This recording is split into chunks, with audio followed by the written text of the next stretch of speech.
Top quality और consistent performance के लिए सिर्फ सिल्वर पंप्स। टॉप क्वालिटी और कंसिस्टेंट परफॉर्मेंस के लिए सिर्फ सिल्वर पंप्स, नाम याद रखना।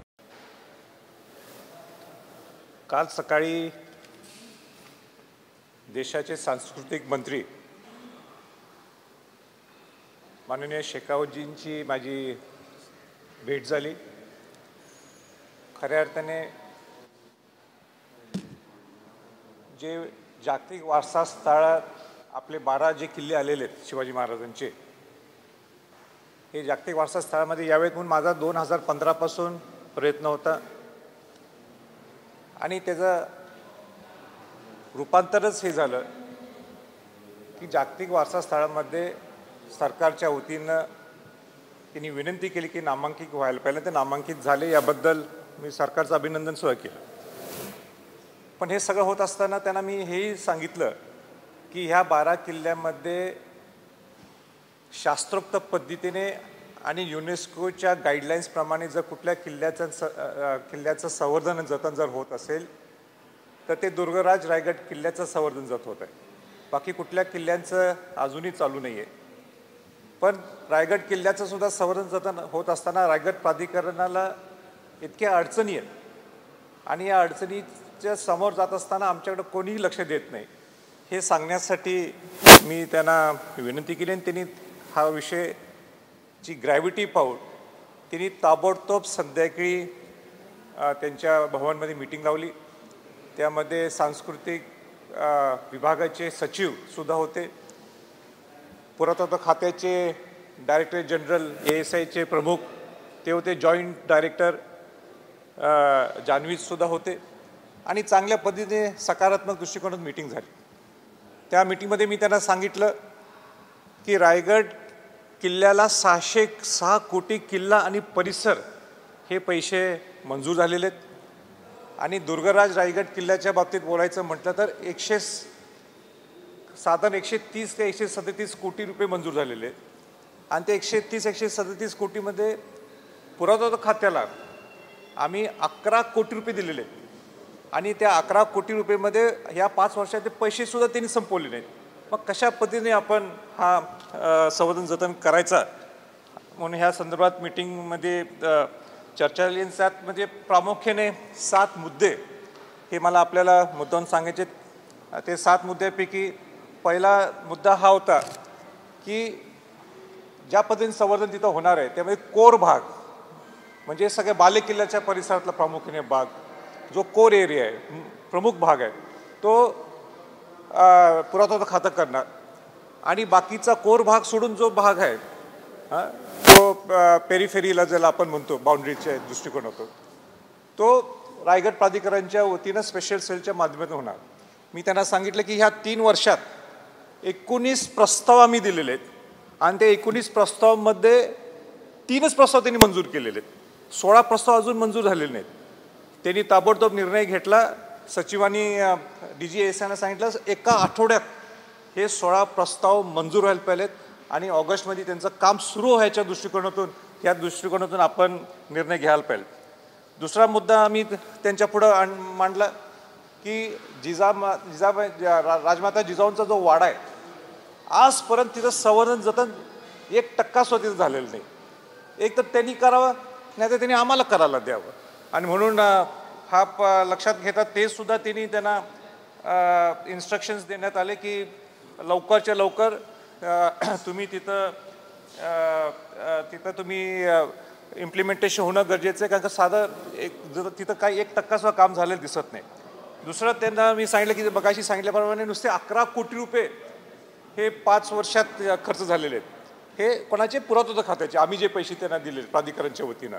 त्यांनी निर्णय घेतला की तुम्ही प्रायव्हेट कॉन्झर्वेशन आर्किटेक्ट नेमा, म्हणजे पुरातत्व खात्याने प्रायव्हेट कॉन्झर्वेशन आर्किटेक्ट नेमा आणि तो प्रायव्हेट कॉन्झर्वेशन आर्किटेक्टनी आमचा जो कॉन्झर्वेशन आर्किटेक्ट आहे रायगड प्राधिकरणचा त्यांच्याशी एकमताने सहकार्याने घेऊन एक असा मास्टर प्लॅन पाहिजे की जेणेकरून 2 वर्षात रायगडचे दुर्गराज रायगडचे कामं कसे पूर्ण करता येतील या दृष्टिकोनातून त्यांनी लाईन काल देण्यात आली।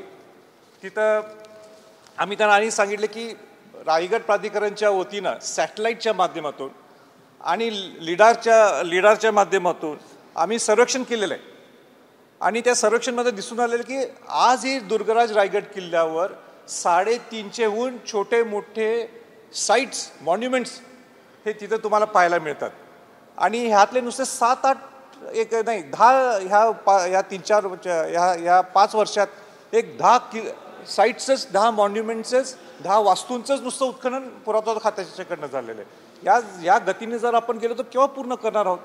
50 वर्ष लागतील.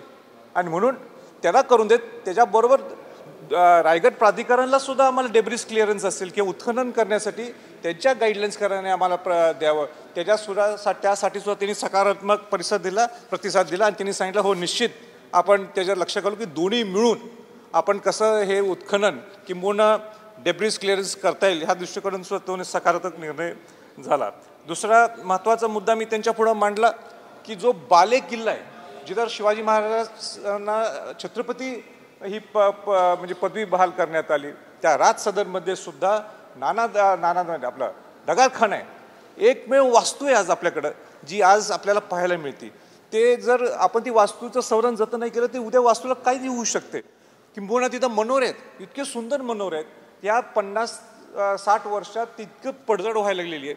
त्याचं संवर्धन जतन नाही झालं तर एकदम दुर्दैवीची बाब सुद्धा घडू शकते हे मी त्यांना सांगितलं. तर त्यांनी मला सांगितलं की मी स्वतः म्हणजे सचिव सांस्कृतिक खाते सचिव हे ऑगस्ट 15च्या नंतर किंवा सप्टेंबरमध्ये ते रायगड किल्ल्यावर येतील आणि एक कॉन्झर्वेशन आर्किटेक्ट नेमून ह्याचं सुद्धा संवर्धन जतन ह्या वर्षभरात कसं आपल्याला पूर्ण करता येईल या दृष्टिकोनातून ती सगळी चर्चा झाली. सगळ्यात महत्त्वाचा मुद्दा मी त्यांना अनेक सांगितला तो होता रोपवेचा. आपल्याला स्टेट ऑफ आर्ट रोपवे पाहिजे अत्याधुनिक रोपवे पाहिजे जेणेकरून रायगडकडे बघताना एक वेगळ्या अँगली लोकांनी बघायला पाहिजे. पण दुर्दैवाने जो रोपवे तो स्टेट ऑफ आर्ट रोपवे नाही.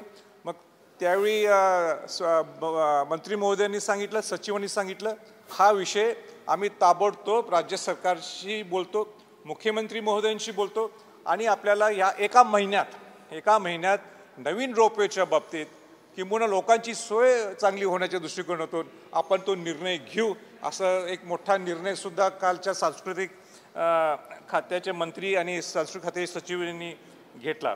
मी आणि सगळ्यात महत्त्वाचा मुद्दा त्यांना एक सांगितला की ज्या दुर्गराज रायगडचा फुटफॉल हा एक 5 वर्षाच्या अगोदर एक 15-20 हजार होता वर्षाला.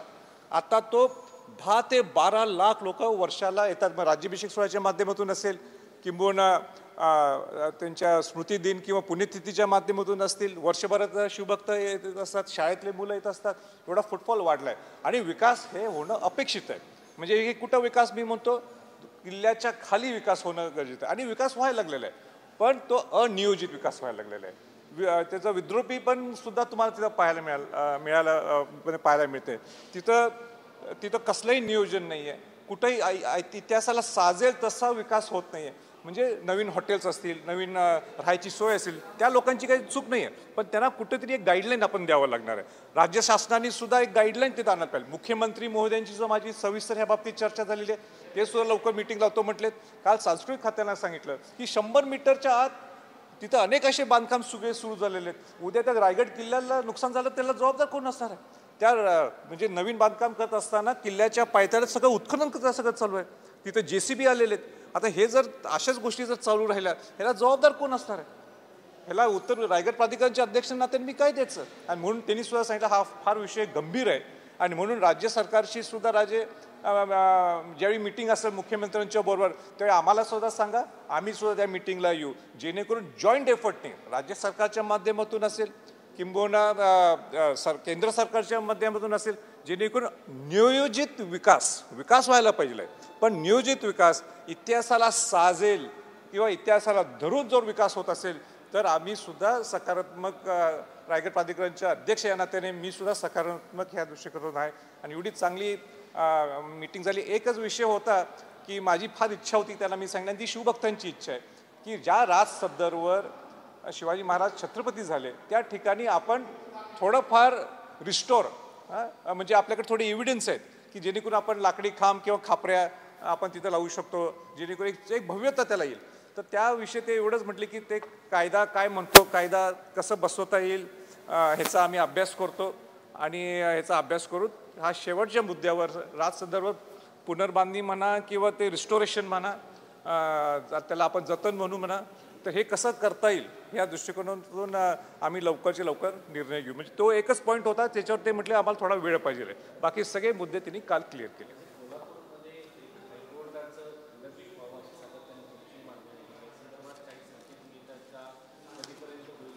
नाही, मला वाटतं छत्रपती शाहू महाराजांनी चीफ जस्टिस यांची भेट घेतलेली आहे आणि ते सुद्धा सकारात्मक होते असं माझ्या कानावर आहे आणि ते व्हावं हे सर्व पूर्ण पश्चिम महाराष्ट्र लोकांची इच्छा आहे. कोकणातल्या महामार्गाला छत्रपती शिवाजी महाराजांचं नाव देण्याची गडकरींकडे मागणी केलेली आहे. नेमकं तो मार्ग कुठला आहे आणि काय नाव देण्याची तुमची मागणी आहे? परवाच माझी नितीन गडकरी साहेबांची माझी सविस्तर चर्चा झाली. जो 606 कोटी रुपये किल्ला आणि परिसर जो मंजूर झालेला आहे त्यामध्ये 206 कोटी रुपये हा रस्त्याचा आहे, महाड ते दुर्गराज रायगड किल्ल्यापर्यंत. तर मी त्यांना विनंती काय केली की हा नुसता महामार्ग नसावा, तर तिथं खऱ्या अर्थाने आपण जर ऐतिहासिक स्वरूपाच्या माध्यमातून जर तो महामार्ग आपण जर करू शकलो, म्हणजे सायनेज बोर्ड असतील, तिथं म्युरल असतील, जेणेकरून त्या सगळ्या शुभक्तांना महाडमधनंच वाटावं की आपण दुर्गराज रायगड किल्ल्याला पोचलोय किंवा पोचण्याच्या त्या मार्गावर आपण लागलोय. अशा दृष्टिकोनातून आपण ऐतिहासिक एक कल्चरल हायवे हे आपण जर करू शकलो तर मग चर्चेतनं निघालं की आपण मग छत्रपती महामार्ग का देऊ शकत नाही. म्हटलं एकदम छान आहे, एकदम चांगली कल्पना. माझी तर कल्पना आहे, तुम्ही सुद्धा ते सुचवलं असल्यामुळं आपण दोघांनी म्हणजे दोघांच्या ह्याच्यातनं चर्चेचा विषय आला आणि मग छत्रपती महामार्ग असं ते म्हणजे आम्ही दोघांनी वाटलं की त्या महामार्गाचं नाव छत्रपती महामार्ग द्यावा म्हणून ते नाव आलं. पण ते छत्रपती महामार्ग नाव देत असताना सुद्धा तो ऐतिहासिक सांस्कृतिक महामार्ग कसा करता येईल अशा सूचना तिने तिथल्या जे प्रमुख आहेत तिथले NHAIचे महाराष्ट्रातले शेलारना त्यांनी फोन करून सांगितलं की मला ताबडतोब जे काही पैसे लागणार असतील ते पैसे त्यांना मंजूर करायला पाहिजेत आणि आपल्याला ऐतिहासिक महामार्ग छत्रपती महामार्ग हा कशा पद्धतीने करता येईल ह्याच्यासाठी त्यांनी सगळ्या इन्स्ट्रक्शन सूचना दिल्या.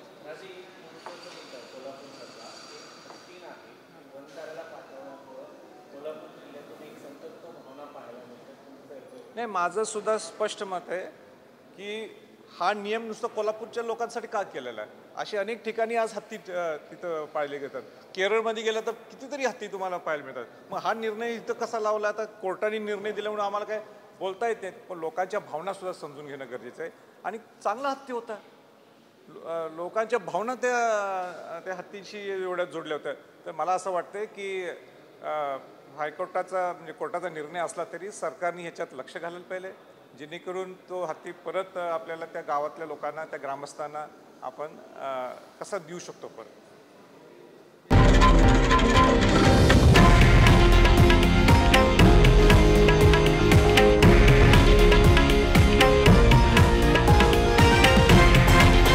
हे आहे देशातील नंबर 1 न्यूज नेटवर्क आणि आपण पाहत आहात TV9 मराठी, एकमेव.